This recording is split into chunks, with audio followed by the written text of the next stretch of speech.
Hello. मैं doctor Chandrakala BA part second के सभी बच्चों का पेपर फर्स्ट यूनिट थर्ड में आज पुनः स्वागत करती हूँ। बच्चों, आज हम आपके लिए जो टॉपिक लाए हैं वो है टेबुलेशन अर्थात सारणीयन। इसी विषय पर आज चर्चा करेंगे। चलिए टॉपिक को शुरू करते हैं। संकलित तथ्यों को वैज्ञानिक ढंग से एक सारणी के अंतर्गत प्रदर्शित करना ही सारणीयन कहलाता है।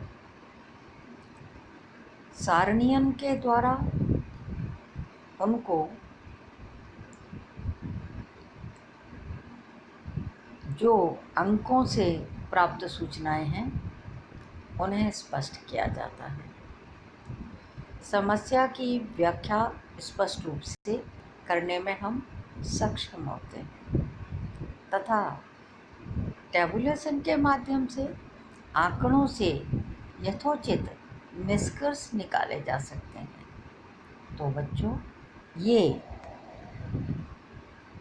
सारणीयन नाम का टॉपिक हमारे सामाजिक अनुसंधान में बहुत महत्वपूर्ण स्थान रखता है। सबसे महत्वपूर्ण बात यह है कि हम सारणीयन के द्वारा गुणात्मक और परिमाणात्मक दोनों ही प्रकार के तथ्यों को संख्यात्मक रूप में प्रकट कर सकते हैं। समझ आया? गुणात्मक चीज़ों को भी हम कैसा बना सकते हैं? संख्यात्मक बना सकते हैं। सारणीयन विस्तृत तथ्यों की कुछ शीर्षकों के अंतर्गत संक्षिप्त रूप में प्रस्तुत करने की एक प्रणाली है। यह संकलित तथ्यों को बोधगम्य और व्यवस्थित बनाती है। ये मैंने आपको बताया टेबुलेशन क्या है। अब चलिए इसे और भली भांति समझने के लिए हम परिभाषा पर दृष्टिपात करते हैं। एक राइटर हैं एलहेंस। एलहेंस के शब्दों में विस्तृत अर्थ में सारणीयन तथ्यों की स्तंभों तथा पंक्तियों में क्रमबद्ध रूप में व्यवस्थित व्यवस्था है। ठीक है, इसमें क्या है? सारणीयन में क्या होता है? सारणीयन में तथ्यों को स्तंभों में पंक्तियों में क्रमबद्ध रूप से व्यवस्थित किया जाता है। आगे बढ़ते हैं, एक और परिभाषा देखते हैं। तो जो अन्य परिभाषा है वो है स्पर एवं बोनेनी की। स्पर और बोनेनी के शब्दों में एक सांख्यिकीय सारणी तथ्यों का उदग्र खानों में और समतल पंक्तियों में किया गया वर्णन है। तो यहाँ दो चीज़ें हैं, उदग्र और समतल। उदग्र तो खाने हैं और समतल पंक्तियाँ हैं। इनमें सूचनाएं वर्गीकृत की गई हैं। अब आगे देखते हैं। एक और हमारे पास राइटर हैं नी स्वेंगर। इन्होंने कहा है कि सांख्यिकी सारणी स्तंभों तथा कतारों में आंकड़ों का क्रमबद्ध संगठन है। तो बच्चों, ये परिभाषाएं हमने बताई आपको।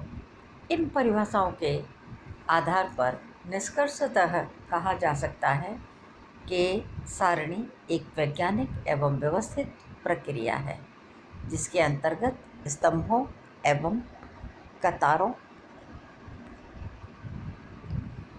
में तथ्यों को स्पष्ट किया जाता है। आगे देखिए, अब हम चर्चा करते हैं सारणीयन के उद्देश्यों की। एक एक करके हम आपको बताते जाते हैं। पहला उद्देश्य देखिए, सुव्यवस्थित प्रस्तुतिकरण। दूसरा उद्देश्य है सारणीयन का बोधगम्य सूचनाएं। तीसरा उद्देश्य है तथ्यों का स्पष्टीकरण। चौथा उद्देश्य है जो बहुत महत्वपूर्ण है सामाजिक अनुसंधान के लिए, वो है सुविधाजनक तुलना। और पांचवा उद्देश्य है संक्षिप्तता। अब इन सभी उद्देश्यों पर हम संक्षिप्त रूप से प्रकाश डालते हैं। ध्यान से सुनिए, एक एक करके आपको सब समझ आएगा। पहला देखते हैं सुव्यवस्थित प्रस्तुतिकरण। इसका प्रमुख उद्देश्य शोध द्वारा प्राप्त सामग्री को व्यवस्थित कर एक स्थान पर रखने योग्य बनाना है। बिखरा हुआ जो आंकड़े हैं, बिखरी हुई जो सूचनाएं हैं, उनको हम क्या करेंगे, इसके माध्यम से एक स्थान पर रखने योग्य बनाएंगे, जिससे वह बोधगम्य हो सके, अर्थात समझ आ सके। अब दूसरा देखिए, दूसरा है बोधगम्य सूचनाएं। इसके द्वारा हम वर्गीकृत तथ्यों को संक्षिप्त, सुविधाजनक और समझने योग्य स्थिति में रखते हैं, ताकि लोग इसको समझ सकें, ताकि लोगों के लिए ये बोधगम्य हो सके। अब तीसरा देखते हैं तथ्यों का स्पष्टीकरण। सारणी के रूप में संकलित तथ्यों को प्रस्तुत करने से तथ्य एक साथ मिल जाते हैं, जिससे निष्कर्ष निकालने में हमें सुविधा हो जाती है, आसानी हो जाती है और समस्या का स्पष्टीकरण हम सरलता से कर सकते हैं। ठीक है, ये बात हो गई। तो इस तरह से हमने आपको 3 उद्देश्य स्पष्ट किए। अब लेते हैं चौथा जो उद्देश्य है वो है सुविधाजनक तुलना। सारणियन द्वारा विभिन्न तथ्य अलग अलग शीर्षक में वर्गीकृत किए जाते हैं। इससे परस्पर तुलना करना बहुत आसान हो जाता है। परस्पर तुलना करके निष्कर्ष निकालना, उनकी व्याख्या करना सरल हो जाता है। तो बच्चों, ये उद्देश्य बहुत ही महत्वपूर्ण उद्देश्य है सामाजिक अनुसंधान के लिए। अब पांचवें पर दृष्टिपात करते हैं। पांचवा उद्देश्य है संक्षिप्तीकरण। तथ्यों को छोटे छोटे रूप में प्रस्तुत कर विस्तृत सूचनाएं एक ही दृष्टि में मिल जाती हैं। कितनी अच्छी सी बात है ये कि हम क्या करते हैं, तथ्यों को छोटे छोटे रूप में प्रस्तुत करते हैं और सूचनाएं कैसी देते हैं, विस्तृत, वो भी एक ही स्थान पर। इसी विशेषता के कारण पीवी यंग ने बहुत सुंदर शब्दों में कहा है, सांख्यिकीय सारणियों को संकेत लिपि। अर्थात उन्होंने इन्हें क्या कहा है, सांख्यिकीय सारणियों को संकेत लिपि कहा है, संकेत में मिलने वाली सूचनाएं। समझ आया? तो इस तरह बच्चों, मैंने आपका ये टॉपिक पूरा करने का प्रयास किया है।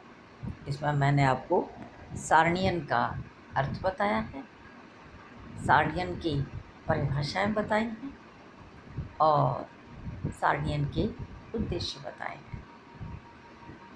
3 परिभाषाएं बताई हैं, सामान्य अर्थ बताया है और 5 उद्देश्यों पर मैंने डिस्कस किया है।